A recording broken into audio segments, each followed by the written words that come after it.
Olá, tudo bem? Vamos falar sobre dois processos muito importantes que ocorrem no solo: eluviação e iluviação.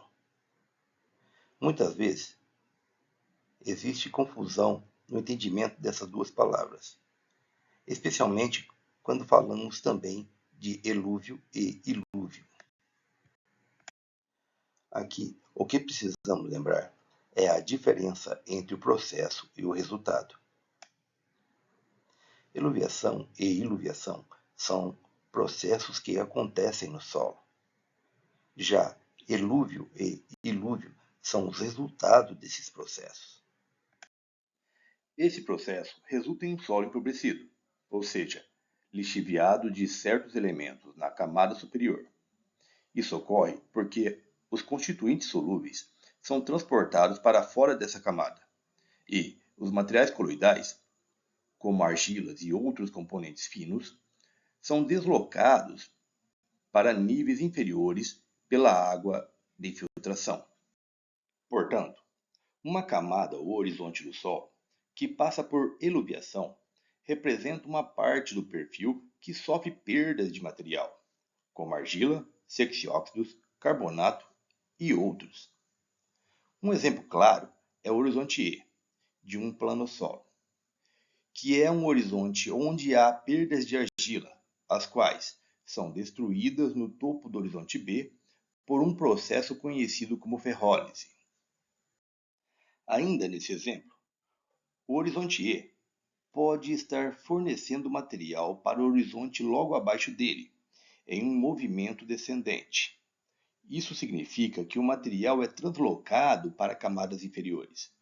Dessa forma, compreendemos que o horizonte E é um horizonte de perda, ou, em termos pedológicos, um horizonte eluvial, que é o resultado do processo de eluviação.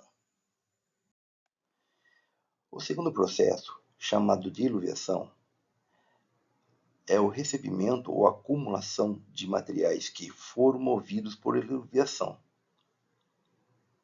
O horizonte onde esse processo ocorre de forma significativa é conhecido como horizonte iluvial ou ilúvio. Este horizonte é comumente identificado como horizonte B, onde há uma concentração de óxido de argila que foram translocados das camadas superiores. Em muitos casos, as reações que promovem a iluviação, ou seja, a retenção e a imobilização dos materiais que foram removidos pelo processo de iluviação, são essencialmente o oposto das reações que causam a mobilização desses mesmos materiais no processo de iluviação. Assim, enquanto a iluviação causa a perda dos materiais, a iluviação resulta na sua acumulação em camadas mais profundas do solo.